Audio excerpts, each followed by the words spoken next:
Hello. तर काल होता संडे आणि मी काही स्वयंपाकच केला नाही. तर तो का केला नाही हे पुढे मी सांगतेच. पण त्या अगोदर ना, आमच्या संडेची जी सुरुवात आहे ना, ती एकदम उशिरा सुरू होते. कारण अगोदरचे 5-6 दिवस आम्हाला खूप लवकर उठावं लागतं. मुलांच्या स्कूल लवकर असतात त्यामुळे.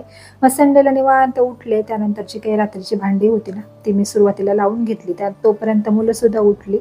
मग त्यांचं बेडरूम सगळ्यात अगोदर मी आवरून घेतलं. कारण खूप सारा पसारा त्या बेडरूममध्ये झाला होता. सकाळी उठले ना, की मी सुरुवातीला अंघोळ झाल्या बेडरूम जे आहेत ना तेच क्लीन करून घेते. कारण काय होतं, मग बेडरूम वगैरे क्लीन असले, झाडून वगैरे घेतलं ना, मग स्वयंपाकाला लागायला काहीच वाटत नाही. कारण सगळा पसारा ठेवून जर आपण स्वयंपाक करत बसलो ना, तर मग खूप असं घरामध्ये पसारा राडा असल्यासारखं वाटतं. आणि त्यानंतर मग मी सुरुवात केली माझ्या संडेच्या रुटीनला. तर संडे असला की आमच्या घरामध्ये प्रत्येक संडेला काहीतरी विशेष मी बनवते. कारण आठवडाभर तर मुलं फक्त भाजी चपाती खातात. त्यामुळे शनिवारी संध्याकाळीच मी छान डाळ तांदूळ वाटून घेतलं होतं. सकाळी भिजत घालून संध्याकाळी वाटलं आणि सकाळीच मी अंघोळ वगैरे करून इडलीच्या तयारीला लागले. पीठ खूप छान, आता हिवाळा होता तरी सुद्धा खूप छान आपलं जे पीठ आहे ना इडलीचं, मस्त फुगलं होतं. सगळ्यात अगोदर तर मी कुकरला डाळ लावून घेतली आणि त्यानंतर इडलीच्या पिठामध्ये मस्त मीठ वगैरे टाकून ते परत व्यवस्थित झाकून ठेवलं. त्यानंतर सगळ्यात अगोदर मी चटणी बनवून घेतली आणि ती फ्रीजमध्ये ठेवली.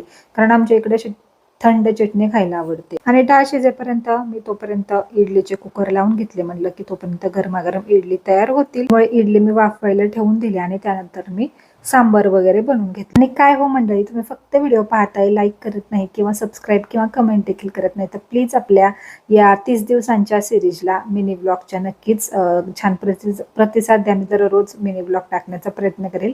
आणि यानंतर आपल्या छान अशा तुम्ही पाहू शकता टम्मा अशा फुगलेल्या इडली आणि खूप मऊसूत अशा इडली तयार झाल्या. त्यानंतर आम्ही सगळ्यांनी खायला घेतलं. आणि आजचा छोटासा मिनी ब्लॉग तुम्हाला आवडला ना, तर नक्की लाईक करा आणि आपल्या चॅनलला सबस्क्राईब करा. आणि ऐका आता राजचे पप्पा काय बोलतायत.